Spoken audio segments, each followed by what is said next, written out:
Hello साथीहरू नमस्कार। म पनि आज तपाईहरुको माझमा भइसकेको छु एउटा सानो देउडा गीत ल्याएर। कृपया गरेर ध्यान दिएर सुनिदिनु होला अनि भिडियोलाई जति सक्दो हुन्छ त्यति छिटो शेयर गरिदिनु होला। साथीहरू तपाईहरु धेरै जस्तो हाम्रो माझमा हुनुभएको छ, उपस्थित हुनुभएको छ, तर हाम्रो भिडियोलाई पनि अहिलेसम्म च्यानल सब्स्क्राइब गर्नु भएको छैन। आगामी दिनहरुमा राम्रा भिडियोहरु आउनेका छन्, त्यसको लागि हाम्रो च्यानललाई सब्स्क्राइब गरिहाल्नुहोस्।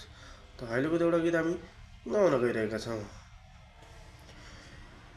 सर न सर म चिठी लेख्छु सालको पातमा, सर न सर म चिठी लेख्छु सालको पातमा, नौ डाँडा काटी आमाको हातमा।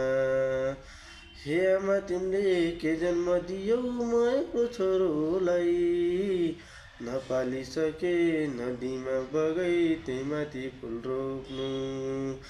त्यो पुल टिपी कल्पना राखी सम्झेर नरुनु, सम्झेर नरुनु।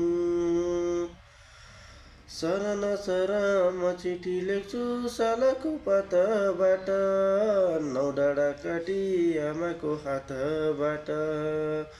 हे आमा तिमीले के जन्म दियौ म एक्लो छोरोलाई, म एक्लो छोरो नपालिसके माटोमा दबाइदेऊ।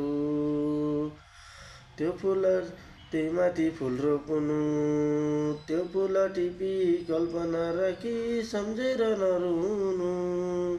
हस्त साथीहरु, यो भिडियो अगर तपाईहरुलाई राम्रो लाग्यो भनेपछि यसलाई शेयर गरेर लाइक कमेन्ट गर्न नभुल्नु होला। जय नेपाल।